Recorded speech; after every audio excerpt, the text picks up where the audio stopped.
guys, and welcome to Besterday, where nostalgia reigns supreme. I'm Bianca, and I'm the ultimate 90s baby. Before we get started, I want to introduce this week's co-host, and he's been on the podcast before. He made his podcast debut for the Destiny's Child episode, and it was amazing, one of my favorites. And he's back, and his name is Deshaun Smith. Welcome back. How does it feel to be back? It feels great. Yeah, glad. But before we get started, guys, you know the deal. Hashtag Besterday on Twitter and Instagram, and show me some love with some stars on iTunes. And yeah, we're gonna talk about everything that made you laugh, everything from pop culture from the early 90s to the 2000s. So what are some games? Guys, I'm kind of rusty here. I don't know what's going on with me today. I think well, I'm looking at your shirt. 4? Yeah, Connect 4. I'm looking at your shirt. Deshaun is wearing an amazing Nickelodeon shirt with Rugrats and Hey Arnold. Angry Monsters. And Wild Thornberries, Ren and Stimpy. Yeah. So yeah. Rocco. Rocco. Oh my god, yeah. I saw the trailer for that. Yes, what do you think of it? It was really good. I know. I love that if you guys haven't seen the Rocco's Modern Life trailer, I talked about it a few episodes back, but they're going to have not really a reboot, but they're making a TV movie, and Rocco is going to be brought into the modern world after being in the 90s for so long, which is brilliant. And the trailer is so funny, like making fun of iPhones, waiting in line for the next tech item and stuff. It's so good. Well, Rocco I think it was one of my favorite shows back in the day on Nickelodeon. Such a classic. All right, so we're gonna get started. All right, this week in history. You ready for this? Yes. All right, so September 10th, 1990, The Fresh Prince of Bel-Air premiered on NBC. Ooh. That was so long ago. Oh my gosh. Yeah. 1990. That was 27 years ago? Almost, yeah. Yeah. Wow. We're old. That's one of my favorite shows too. Another iconic. September 10th, 1991, Nirvana released Smells Like Teen Spirit. One of my favorite bands of all time. You guys know this. I wear Nirvana shirts at least once a week. But yeah. September 11th, 1995, Sailor Moon made its debut in the U.S. for the first time. It's funny, I still have Sailor Moon bedspreads and stuff at my grandparents' house because I was a huge Sailor Moon fan when I was younger. I didn't watch that. Really? What? No. You're missing out. Anime fan. See, I wasn't either, but Sailor Moon just they're just so badass. When you just see badass females, you're you just gotta support it. Yeah, such a good show. September 11th, 2001, Jay-Z released the Blueprint. Mm-hmm. September 11th, 1977 was Ludacris's birthday. Happy birthday, Ludacris. Yeah, his wife posted 40 reasons why she was in love with him, and not one of them referred to as eggplant. And I was like, girl, don't try to act tame. Oh, no, ma'am. So I was kind of surprised because Chrissy Teigen would have done that. Oh, for sure. Yeah, because she's so bold. Yeah. I don't think. How do you pronounce her name? Eudoxie? His wife? I don't know. She seems more subdued and not as out there. But yeah. September 12th, 2003, Johnny Cash died at 71. September 13th, 1996, Tupac died at 25. September 14th, 1983, it was Amy Winehouse's birthday. A lot of great artists dying and being born this week. September 14th, 1984. This one's cool. It was the first annual MTV Video Music Awards. Really? Okay. Yeah. And lastly, September 14th, 1985, The Golden Girls premiered on NBC. Yeah. Okay. Literally every other person that I follow on Twitter is a huge Golden Girls fan. I never watched the show. It's so great. I feel like I always need to say Golden Girls is the best ensemble comedy you're ever going to receive. It beats Friends. Their comedic timing was always there. Yeah. Just always there. And they talks about a lot of taboo issues for the 80s. Mm-hmm. I think Dorothy has a lesbian daughter, and they talks about HIV, and they talks about drugs and everything, about old people issues and old people having sex, and Yeah, old people issues. Yeah. Okay, well, guys, hashtag Besterday. Let me know if Golden Girls were one of your favorite shows, because I feel like I need to get on it. I wonder if it's Golden on. Girls is like the original. I call it the original Sex in the City. Oh wow. Okay. 'Cause I love Sex Mm-hmm. in the City, so then I'll definitely have to watch it. It's just like with older women in a comedic sitcom. Yeah, format. I wonder if it's not on Netflix. I don't think. No, it's a Or Hulu show. Hulu. Who has Hulu? Like I have Netflix, HBO, Amazon Prime. I don't have Hulu. My friend has Hulu, so we watch Golden Girls, and he bought a Golden Girls poster. So. Oh, you guys are dedicated. Yeah. Okay, all right. It's I'm gonna like- get on it, guys. Like, Yeah. there's so many shows that I have to watch. Like, I'm currently in the middle of Game of Thrones because I started watching it like after the finale, and I was like, okay, everybody's talking about this freaking show. Like, I need to see what's popping. And I'm on season 3 right now, Okay. so I'm getting there. I've only watched the season premiere. And Yeah. like, I need time for it all to die down. So Yeah. that I can I mean, you have can binge 2 it. years. It's coming back in 2019, so you have plenty of time. Plenty of time. All right, guys. So we're gonna get into the nostalgic news segment. We're gonna talk about some up and coming things that's happening in the pop culture world. So first off, I think 2 weeks ago I told you guys that Disney is going to be creating its own streaming service. So it's pulling all of the movies from Netflix, and they're gonna make their own. Listen, Disney's not playing games. They are not That's why playing I'm games. shaking my Like head. Everybody's pulling out of Yeah, Netflix, man. and Netflix used to be that hub. could and be the now- shit, and now I don't know what's going on. But yeah, Netflix. I mean, they're looking to make even more money, which hey, I'm not mad at. So they, the streaming service is going to be coming out in 2019, and they plan to have about 4 to 5 original movies and original series every year. So they're gonna be popping out content like crazy. Okay. And they're also going to have, because like Disney, people, when they think of Disney, they only think of like the cartoons and stuff, Yeah. but Disney makes a lot of movies. Like Right, the Star and, Wars like- movie is going to be coming on that streaming service, all the Pixar movies. So it's a right. big deal. Yeah. And they also have like adult content as well. Like there are R-rated movies that are Exactly. produced by Disney. So Yeah. like, it's going to be for everyone. That's going to be hard to compete with. Are they going to have all the TV shows too? Yeah. That's so all Raven, Proud all the Disney Family. shows. That's what they say, but we'll see if they actually commit. Because I think that would be dope. Because I feel like everyone's always asking like, oh, we want to see this see, I'm trying to think. Yeah, that's a Raven on Netflix. But if they bring that to the Disney streaming service, like that's just gonna be such a win. So yeah, I'll keep you guys updated on any more info that comes out of that.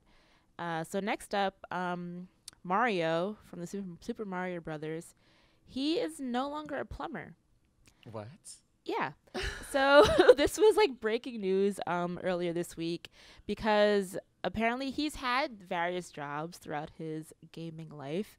But yeah, the Nintendo was like, yeah, he's no longer a plumber. So I'm like, is he unemployed? Like, what is Mario doing? Like, I'm hope he's getting his life together. But yeah, in the game, he's not a plumber anymore. So what is he? So you don't know what he's doing? No, they didn't give an update. So I'm like, does he have a job? How does Peach feel about all I don't this? know.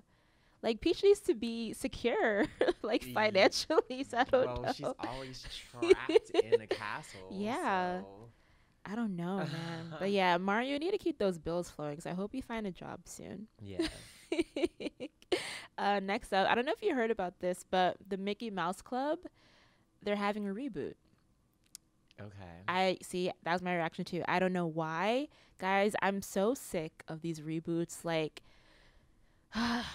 I literally talk about it every week, but it's like, why do you need to reboot the Mickey Mouse Club? Like, that's such an iconic show. Like, that's the show that birthed the Britneys, the Christinas, the Justins, JCs, and it's like, this doesn't keep that in like the early 80s, like late 80s, early 90s. But this one, I watched the promo for it, and it's like, I'm trying to be urban.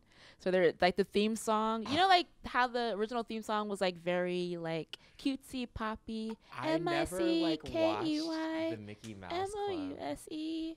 but now it's like the theme song is like an R&B light version, and it's like all these teens trying to like be seductive. I was like, no. Instagram stars Yeah, and it's YouTube weird. bloggers. It's so weird. But yeah, if you guys are into the Mickey Mouse reboot, it's gonna be premiering today actually. And guess where it's being premiered? Not on TV, but on Facebook. Oh no! Yeah, it's going to be a social thing. It's going to be a social thing. It's premiering tonight, September 12th. You guys are going to hear this episode a few days later, but it's coming out September 12th. So, wow, good. We'll see how long that lasts. Has any Facebook programming last? I don't think I can't think of a single Facebook show. Yeah. That's a strange concept. Yeah, I don't like know. that. It's weird. They might as well just put it on the regular Disney Channel exactly. At least, so that like the younger generation they would can be feel interested. A part of but something. Oh no. Yeah, exactly. But in lighter news, Cartoon Network they're doing things right nowadays. They added a new Powerpuff Girl character. And she's black. Yeah. I you know. Why are you hesitating right now? Just say it. I'm glad that we're being represented in cartoons and media and everything like that. And this is a win, but it's also just feels weird because I'm used to the three Powerpuff Girls. Yeah. And I watched the Powerpuff Girls like the new ones. Season, yeah. And like it still feels like the same show, so I'm kind of interested. Like how they're gonna like incorporate this new character. Yeah, is she gonna be adopted? Is like did Professor X like make her again, or like where is she coming from? Did he add like brown sugar? Like brown sugar and cinnamon. I also saw this circulating online, and I saw a lot of people complaining that she was given like features and characteristics that were like exaggerations of black people. So like, let's see, the bigger head, the bigger lips, I'm trying to look it up. And that she was like, there's this perception that I mean, well, I'm gonna show you this picture right now, but she's not all that different. I mean, she just has darker skin, and she has curves. Yeah, she has curves. She has bright ass turquoise hair, very Black China-esque. Yeah. But it's gonna be interesting to see what her voice sounds like. I think that's gonna be a true testament. But the lady who's going to be voicing her name is Toya DeLazy. I don't know if I'm saying that incorrectly. Apologies if I am. But she's a singer, and she's going to be one of her first like major voice roles. So she'll be cool to see, how they incorporate the new character, because I have no idea like how they're going to do that. Yeah. But we'll see, guys. #Besterday if you are ready for a new Powerpuff Girl, or if you don't like the idea.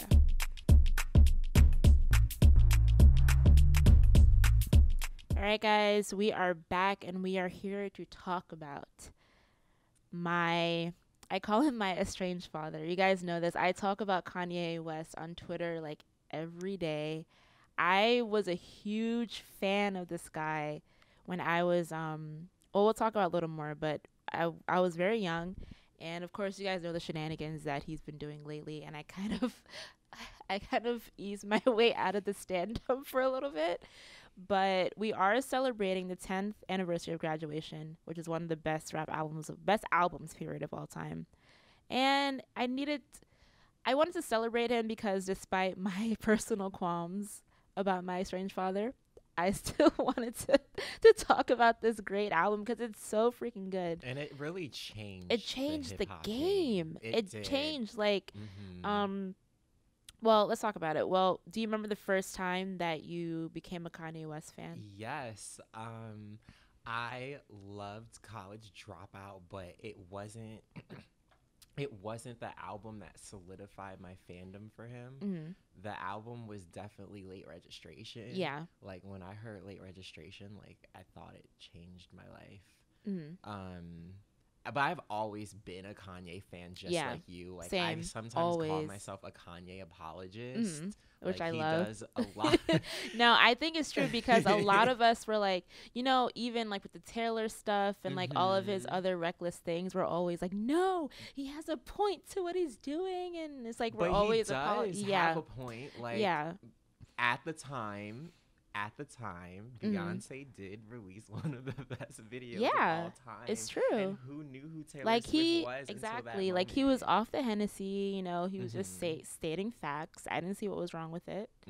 But yeah, you know, sometimes Kanye kind of goes off the rocker, but you got to support your faves sometimes. That Trump whole thing, God, that was an ordeal. That was that I was like, mute. Yeah, that was a time when he started like being a Trump, not supporter, but like going to meetings with him and stuff. That's when I kind of looked at him in a different light, and I'm like, I don't think for now I could support you as a person. I still love your music, but you got to figure your shit out first, sir. But the first time I became a Kanye fan, it was a college dropout. I remember I was in 6th grade. That was one of my first CDs that I bought with my own money, and I actually bought the bootleg version off of a friend. He was like in 8th grade. He was like, oh, like I have this CD, like this new rapper. And I was like, who's Kanye West? And he's like, yeah, just listen to it. And like I bought it off of him. And then, I listened to that album like every single day. And I think I was a Kanye fan from jump, but I think I became like a stan when Graduation came out. Well, it was also interesting too because like I get my music passion from my mom, so I didn't really have to buy CDs because my mom was always buying everything. Unless it was lucky. Like pop-ish. Yeah, I had to like, buy all my I shit.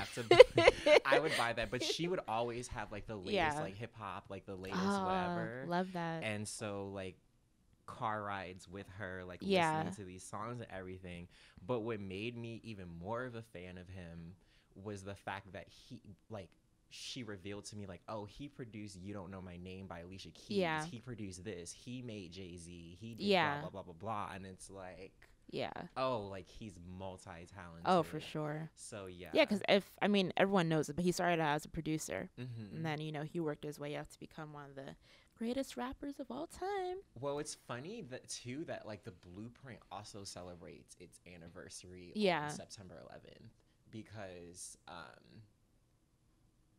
Kanye produced a lot of tracks for that album. Yep. If it wasn't for Kanye, a lot of people, including myself, because I'm a huge Jay-Z fan, like we look at that album as arguably his best album to date.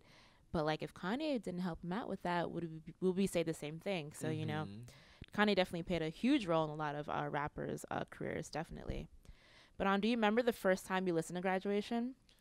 The first time I listened to Graduation was the day that it was released because I remember being on the school bus in middle school having arguments with everybody else on the bus. Oh my God. Saying Kanye is going to outsell 50. Yeah. Like that was the biggest thing. Like everyone, because like if there's any youngins listen to this podcast, back in the day in 2007, it was Kanye versus 50 Cent because 50 was going to release his Curtis album and Kanye released Graduation on the same day. So it was kind of like a battle of the records and who's going to chart first.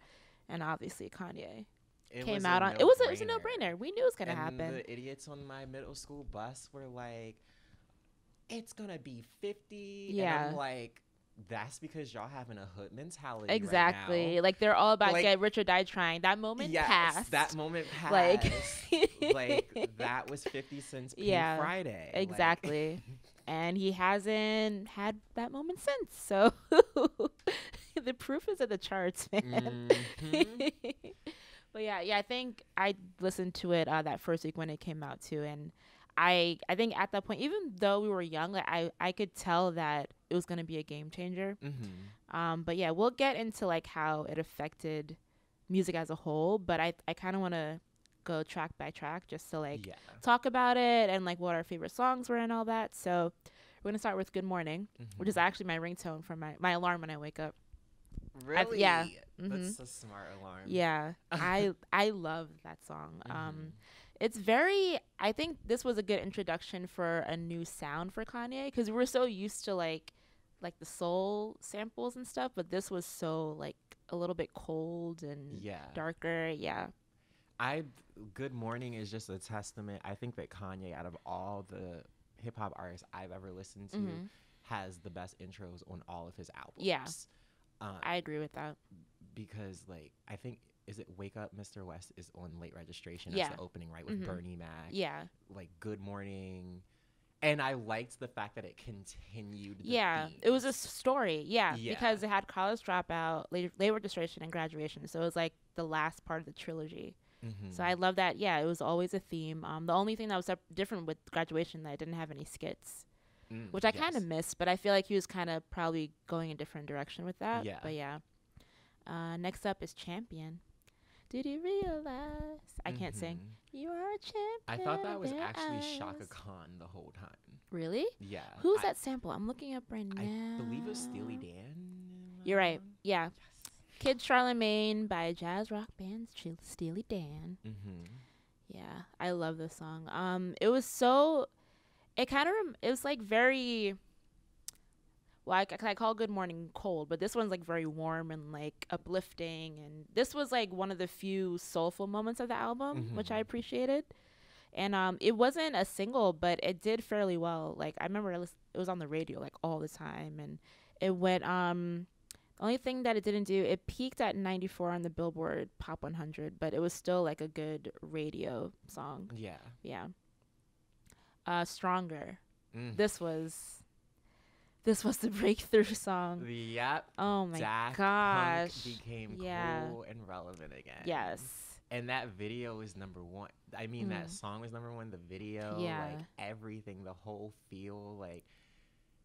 Yeah, that electro hip hop. Definitely. I feel like he's the one who kind of brought that to the mainstream. Like, he was the one who kind of put to the forefront, because his first two albums, it was more like soulful and more like rugged hip hop based, but then Stronger just took a completely left turn. Yeah. It was like, you know what? I'm gonna do some pop shit. Yeah. And like, it worked. Like, I think we were all kind of caught off guard because we're so used from the, you know, the Kanye, like Louis Vuitton Don from like Chi-Town, but this was like, no, I want a fucking Grammy. But it didn't even feel unexpected either from him. And it just felt so natural. Yeah. And it felt so like he's because it's on like a new level. It's genuine. It just was like. It was just like him kind of taking a next musical level. Oh my God, this song is a bop. Like, when you see it live, like, oh my God, like the roof blows off when it comes on. It's so good. And obviously it won a Grammy for Best Rap Solo Performance. Yeah. And I think this is like, I would call it one of his signature songs too. Oh, definitely. Yeah. Definitely one of his signature songs. It's just, you know, like, you can't beat, since Prince was on Apollonia, like, right? You can't beat that reference. And it's just rocking, like, the radio cut is great, and the album cut is great. Like, it's one of his best. You should be honored by my lateness. Yeah. Like, yes, that would my even God, crazy. Like, he was talking his shit.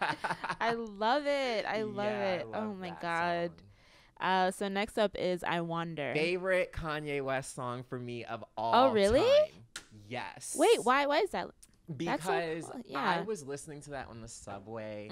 Every lyric I agree with him about. I just felt like his flow was great. The beat was different. It was great. Like, it just, that song to me is every single Kanye, past, present, and future. Into one. Yeah. It just had everything. Like, the way his rapping pattern is, like, I can quote lines verbatim from that song. Like, I have memories. Like, I have memories of driving the car with my mom, and when Kanye says the part about would you trade it all for a house, a husband, and some kids? My mom was like clutching the wheel, like, don't do it. Like, and every that time is I so hear cute. That line, and my favorite Kanye West line comes from that song. How many ladies in the house? How many ladies in the house without a spouse? Something got me feeling so aroused. What you about? You better spit. You better spit right now. I love that song. That's a great song. That's good. I love that's your favorite song because I think it's one of his most underrated songs too, because I think the mainstream, they're more used to like the boastful Kanye tracks, but this one was a little bit more subdued, and it kind of showed like his rapping abilities too, rather than the production being like the main forefront. So yeah, definitely agree with that. Good Life. Welcome to the good life, but my grandmama ain't the only one calling me baby. Yeah, another great song. Yes. And it was that T-Pain feature was perfect. It was the perfect choice, like, because like I said, like there was very few moments of soul, but this one was good for both the OG Kanye fans who came from College Dropout because who loved hip hop, and this is also good for like the more mainstream audience too. And that PYT sample, like, and that just like this album just shows a testament of how he took already popular mainstream songs, and he twisted it in a way that like if you weren't really listening, you wouldn't like expect like, oh, this is PYT. Like he kind of twisted it in a way that you wouldn't immediately think of the song that he was sampling, which is a testament to his brilliance. Kanye, you're making me stand for you again right now. Oh my god. What is the next song? Oh my god, Can't Tell Me Nothing. Oh, this is the first single off the album, and what do you say about this song? It is just a banger. It's a banger. It's a treadmill running song. Like it's so like, wait till I get my money right. Yes, everything about it. Can't tell me nothing, right? And you saying something?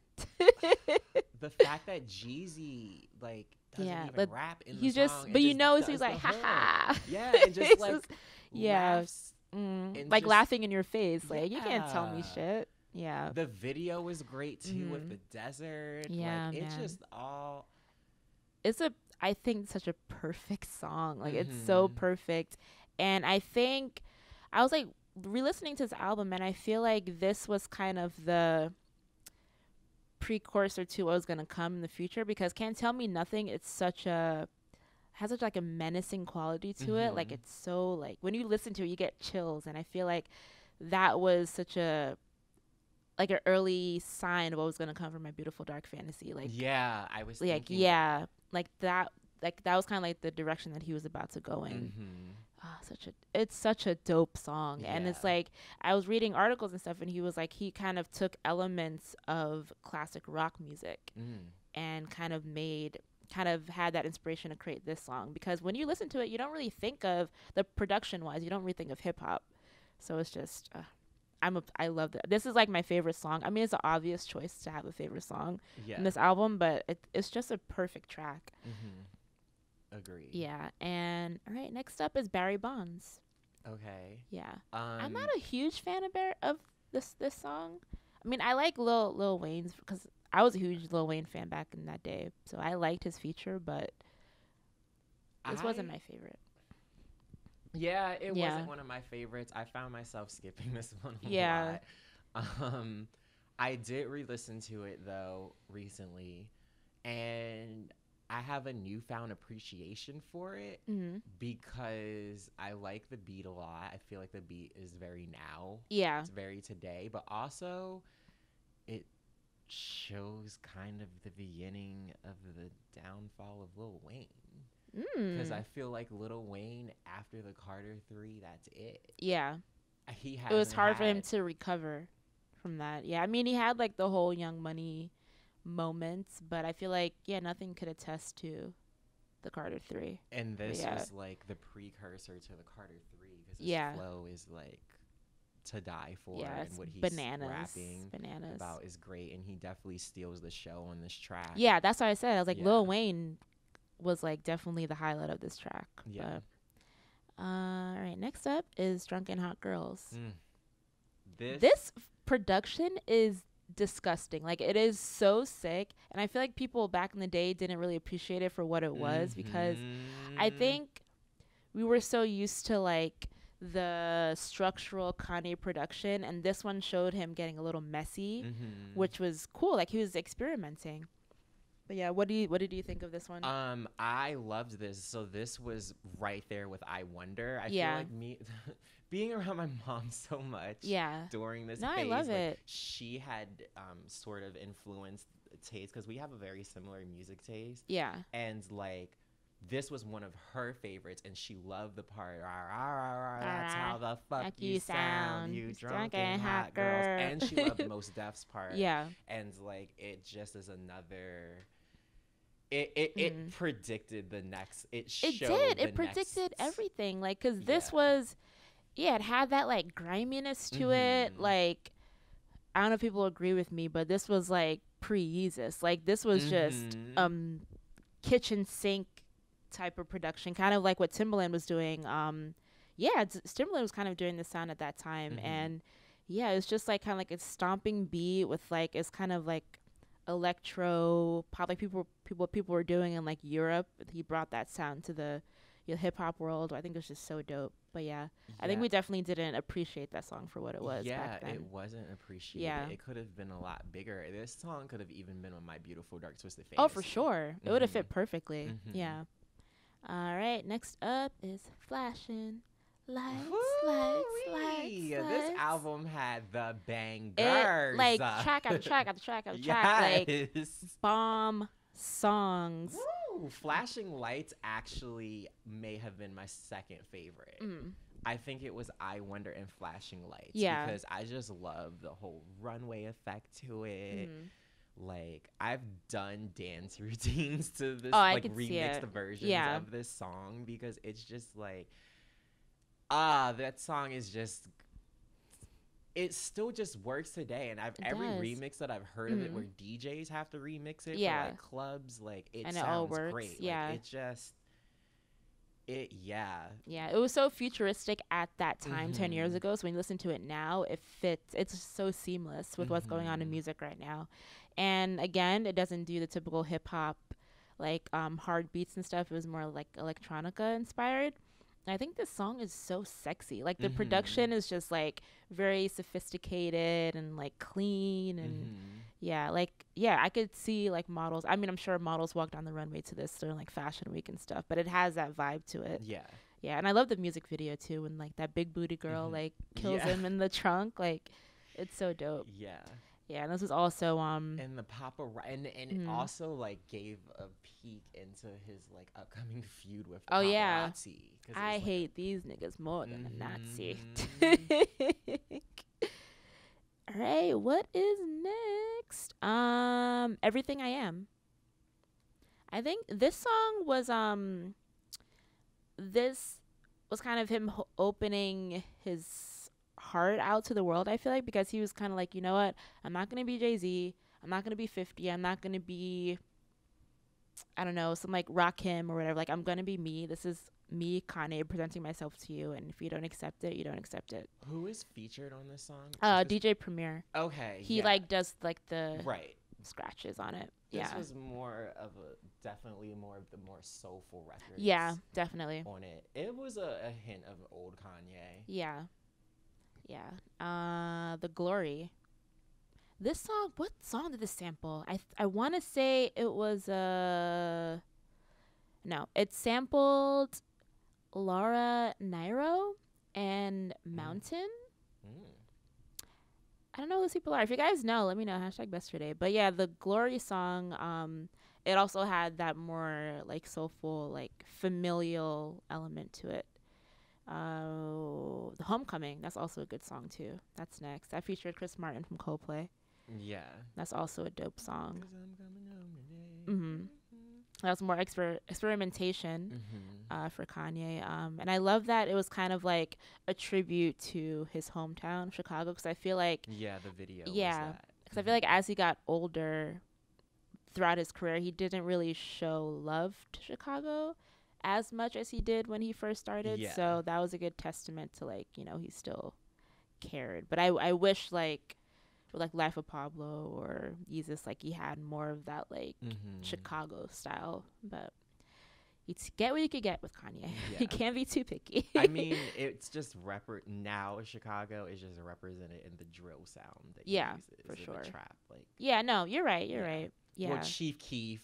Yeah. that was his way God, of being yes. Yeah. Oh, I forgot about that era. Yeah, that was his way of being like, yeah, I'm still putting Chicago on the Oh, map. oh wait. You know what? I take that back because when he dropped I Don't Like, that remix. Yeah, that was kind of his testament to like the new era of Chicago music. So yeah, I stand corrected. And lastly is Big Brother. What an ironic right? today. Like, oh my gosh, because obviously Kanye and Jay-Z, they were close as can be throughout their entire friendship, both music wise and personal wise. But it's really like personal wise, you don't think they never. Now that I look back at their whole thing, I don't see it personal Really? wise. I don't. I can see where Kanye is coming from. Like when Kanye ranted like that, like it was messed up. Do you think it's because Kanye is more emotional? Yeah. Like, yeah. I think Kanye is just more emotional, and he's more like I think he even takes industry shit seriously. Oh, for sure. Like he takes the industry politics like very personally and seriously. Yeah. I've always have viewed their friendship as just business. Yeah.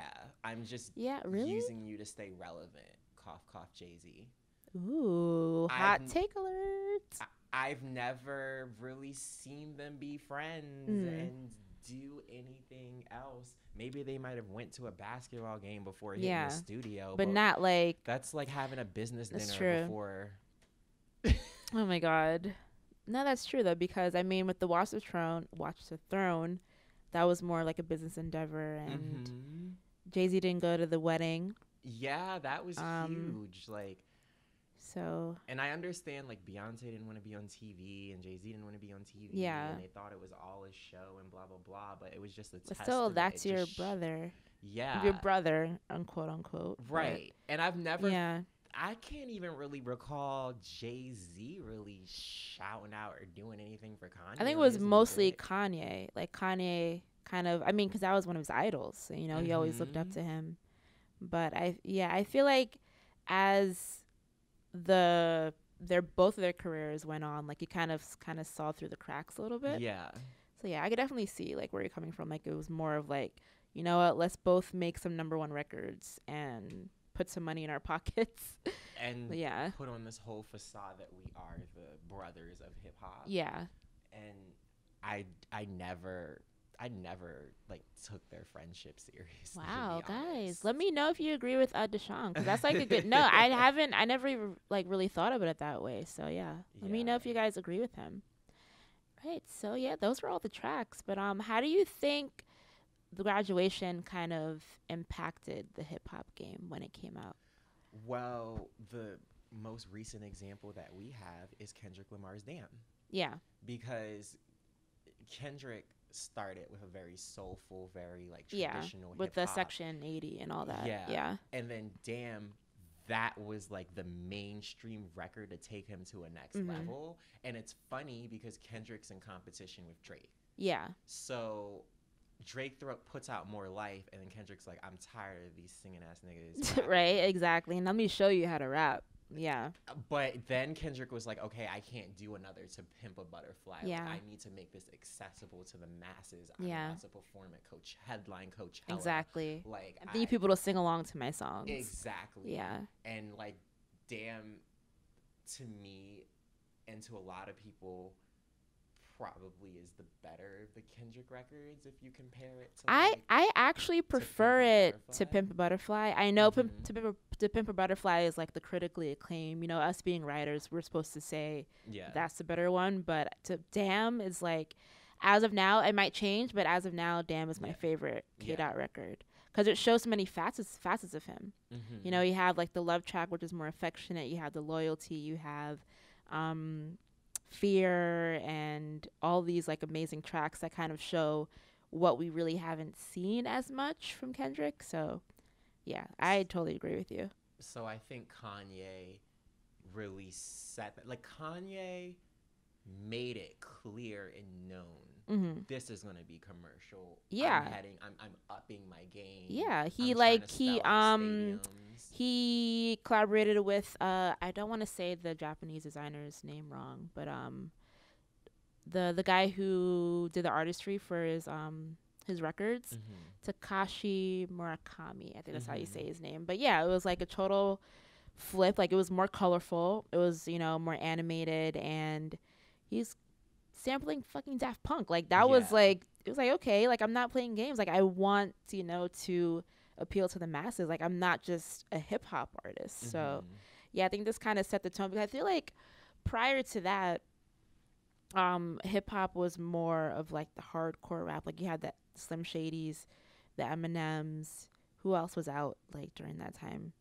I mean, like Lil Wayne was Lil Wayne and The Block Is Hot. Yeah. Like that. Jay-Z as well. Yeah. The basic, like Jay-Z had just come out with Kingdom Come.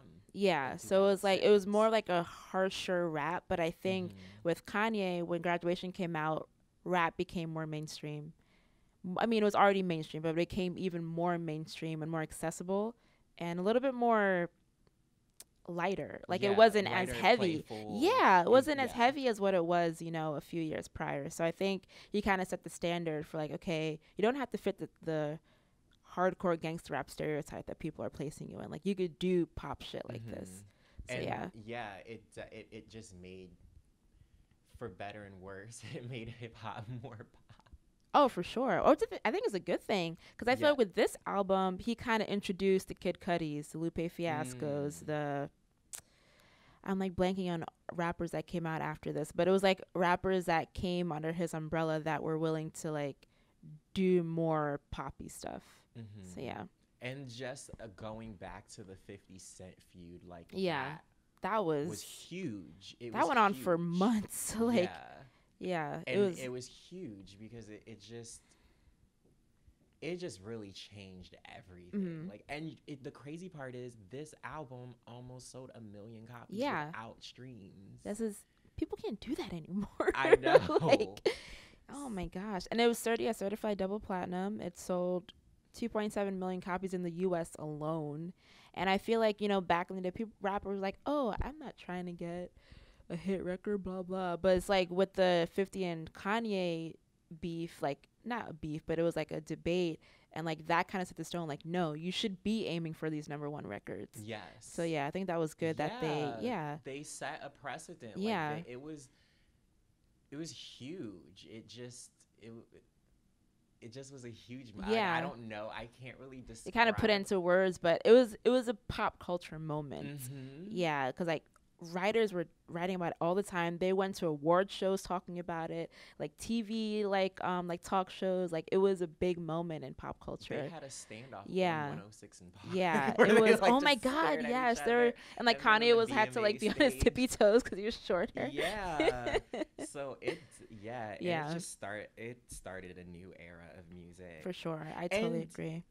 Yeah, and you know, R&B was different because Rihanna, of course, Good Girl Gone Bad. Yeah, and that was more rock centric. Exactly, because at that time Beyonce just came out with the re-release of B-Day, and that was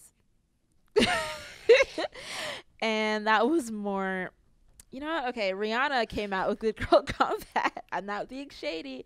I'm just saying Rihanna kind of, she went the extra mile just as Kanye did. Both in that same year. Exactly. Yeah. like Ciara was singing about promises and Rihanna was singing about Shut Up and Drive. Like, it was just a different time. As I wear this Rihanna shirt. Wow. Beyonce is never coming to Fuse ever. No. I love Beyonce. I do too. But it's like, I'm not one of those Beyonce fans who praise her endlessly. Like, she's not perfect. Yeah. She's has some fuck ups music wise, so just have to keep it real. Yeah. Just keep it real. But the re-release of B-Day was good, but that is like, to me, it's traditional R&B because it had the go-go sound and it had the funk and it had the shit on and it had the Get Me Bodied. Like, it's just interesting seeing how Jay-Z's like proteges were trying to change the game, even though it didn't feel like Jay or his girl B were really trying to change the game. That's true. It was like the people under that Rockefeller Rock Nation umbrella. Yeah. That was very interesting to see as well. Yeah, and it just graduation just birthed a new attitude for hip hop. For sure. Like you said earlier.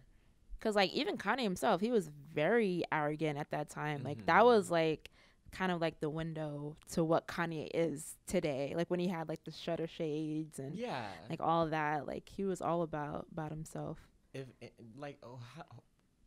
How dare you wear shades, but we can still see through your eyes? Right? But hey, he pulled that shit off. I don't know how, but he did. They were cool, yeah. Oh, I dressed up one Halloween. Oh, as Kanye? Oh my God, I feel like a lot of people did because I mean, it was just like that's a thing again. It was such a memorable look. Like you could dress as Kanye as Halloween. Like that's when you know you kind of made it. You know, people could dress up as you for Halloween. Yeah. But where would you put Graduation in his like discography list? Like, because I think this is such like a debated topic, like how people rank Kanye's albums. So I get so afraid to enter these debates. Same, because like I feel like because people were talking about it on Twitter, because like the album anniversary was the 11th, but I'm like, I can't partake in this discussion because people are gonna come at my neck for what I have to say. Yeah. But yeah, I think I would put my favorite Kanye album is My Beautiful Dark Fantasy, obviously. Agreed. I think My Beautiful Dark Twisted Fantasy is unanimously everyone's favorite. But then after that is like, whoa, what are you doing? But okay, My Beautiful Dark Fantasy, then it's Graduation, then Late Registration, then Beautiful Dark Fantasy, Graduation, Late Registration, Yeezus, College Dropout, Life of Pablo. I'm a Yeezus enthusiast. And why are you a Yeezus enthusiast? I love that album because it was so different for him. Even though we're talking about how Graduation was different for him, it's like that one, Yeezus was such an experiment. And I think he mastered it. Like he incorporated so many sounds. Like he did, dancehall and grime and electronic and pop and hip hop and rock, and it's just like a mishmash of all these genres, and it worked. Before that was even really relevant, too, because the Yeezus came out in 2013. Yeah. So you're right about that. It was just a sick album, and for me personally, I love more rock influenced hip hop. So I think that's why I gravitate towards it more, because it has such an industrial sound, which I love personally in any type of music. So that's why I love Yeezus more, because I think more people will put Life of Pablo above Yeezus, but I liked Yeezus better. So that's mine. What is yours? My list is My Beautiful Dark Twisted Fantasy. Number 2 will forever be 808s and Heartbreaks. Oh shit, I forgot. 808s and Heartbreaks. Shit, wait, where? I would put 808s and Heartbreaks after Graduation. So My Beautiful Dark Twisted Fantasy, Late Registration, Graduation, 808s. But I forgot about that album. Sorry to interrupt. Everyone tends 808s and Heartbreaks.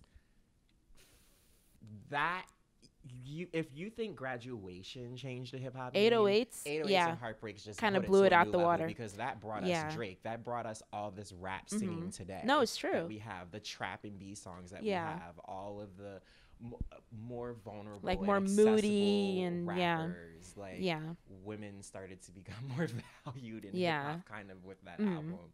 Wow, I'm ashamed that I forgot that album on my list. And I'm a fan of loving the album, and then the critics want to shit on it, and then they come back a few years later. They're like, we praise it. Where were you a few years ago? Right, exactly. They do that with Rihanna all the time. Oh, of course they do that with Rihanna, which is why I'm a huge fan of that. But when I heard 808s and Heartbreaks, that was another life-changing experience, because we were driving in the car down to Charleston, South Carolina, and that was just always playing, and I don't know, even my uncle didn't like it at first, and then he listened to my grandparents' sound speaker, and he was like, oh no, this album's different, it's good. So 808s and Heartbreaks is forever I don't know. If it wasn't for My Beautiful Dark Twisted Fantasy, that might be my favorite Kanye album of all time. I could see that, yeah. Then for me, Graduation and Late Registration are interchangeable. Late Registration just has very solid through periods of just like bop, bop, bop, bop, bop, bop, bop. It has a lot of tracks, but like a lot of like 80%. Yes, it's a little long, but 90, yeah, are great. But Graduation, like listening to it recently, like it's there. I just like, got so happy because it just like brings back like a good memory. But yeah, it was Graduation is just, I mean, we talked about it, but it's just impeccable. Yeah. And then after those, The Life of Pablo before Yeezus. Okay. I like The Life of Pablo because of its cubic feel. It's interesting he's saying The Life of Pablo because it feels like a Picasso painting. Like it's very cubic, it's very surreal, it's all over the place, it's scattery, it jumps. Yeah. It also shows like the whole Kim K dynamic. I felt like The Life of Pablo was like a musical reality TV show. Like if like a CD were a reality television show, like that would be Life of Pablo. Yeah. I would argue that for My Beautiful Twisted Fantasy too. Yeah. But I think in terms of what reality show is now, like with who his wife is, I definitely see Life of Pablo. Yeah.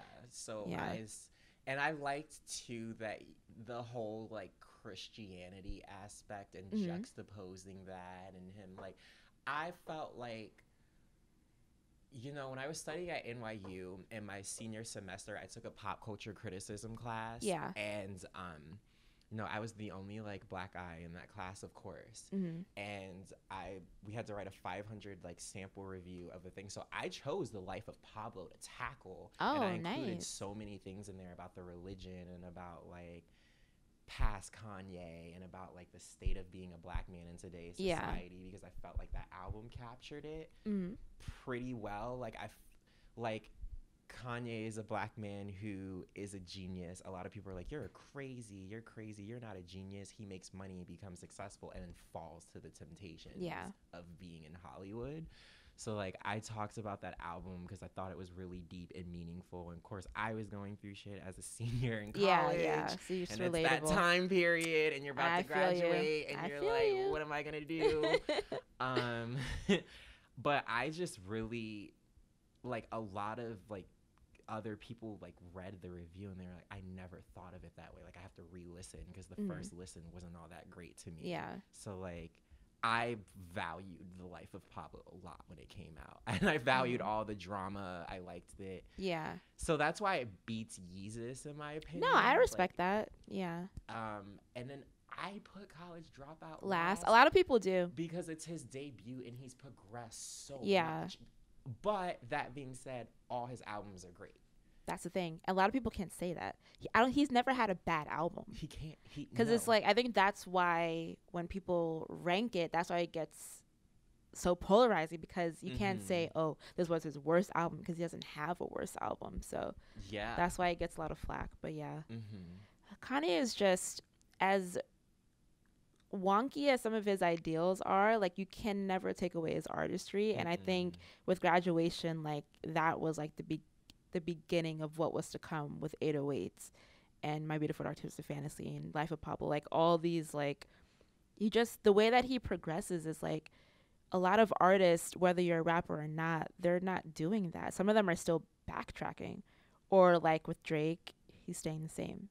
Yeah. So that's why I was going back to the 50 Cent and Kanye feud. That's why when 50 was talking all that trash and announcing all of this, like, and they were having the feud, I was embarrassed for 50. Yeah. Because like I said, like Get Rich Die Trying has that Nicki Minaj Pink Friday effect. Your debut album, it's the bomb. Like colossal. Everything and is a hit, everything. You can listen to it, you know who the person is. Yeah. And then he just stayed on the same track and watered it down. Why do you think he doesn't make music anymore, people? Like he can't go back to what he did prior. So and it just, I knew from the jump Kanye was going to have the better album. Yeah. Because Kanye always pushes himself and Exactly. he's always thinking of new things. And him being a producer, he's already on top of what's going on in the industry or trying to advance what's going on in the industry. That always gave him a one-up, I feel. Yeah. Yeah. And and then like 50's album wasn't that great when I listened to it. And I was like, how are you going to name this album after your birth name? Like, this is what you want to represent you? Yeah, it just, like, there's only, like, I Get Money and AO Technology. Yeah. And that was pretty much it. Yikes. But yeah. It was a very, like, I love 50. Like, thank you for power. I say that all the time. But I was disappointed.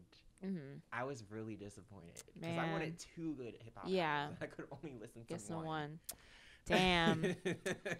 Oh man. But yeah, we're gonna this was an amazing chat. I love talking about Kanye because he's still one of my favorite artists. So now we have to get into the song of the week, which is actually it's still gonna be rap oriented. I think you're gonna like my option, but okay, I have to think of one off the top of my head because I forgot about this part. All right.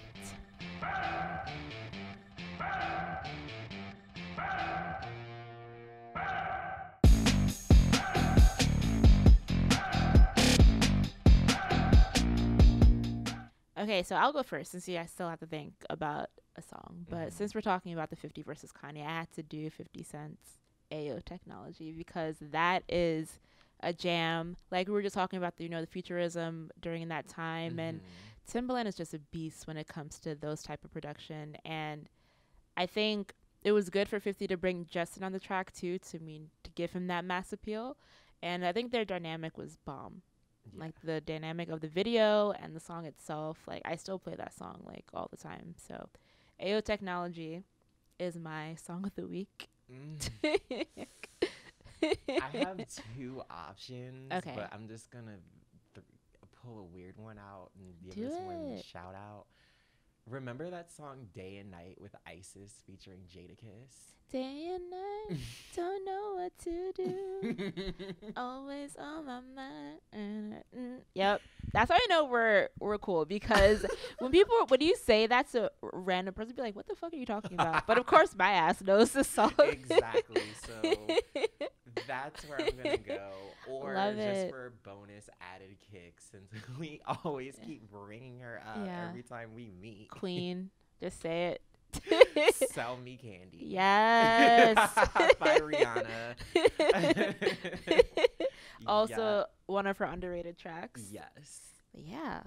I think that should have been a single. It should have been.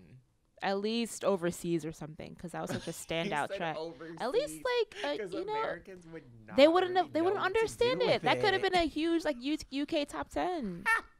But no.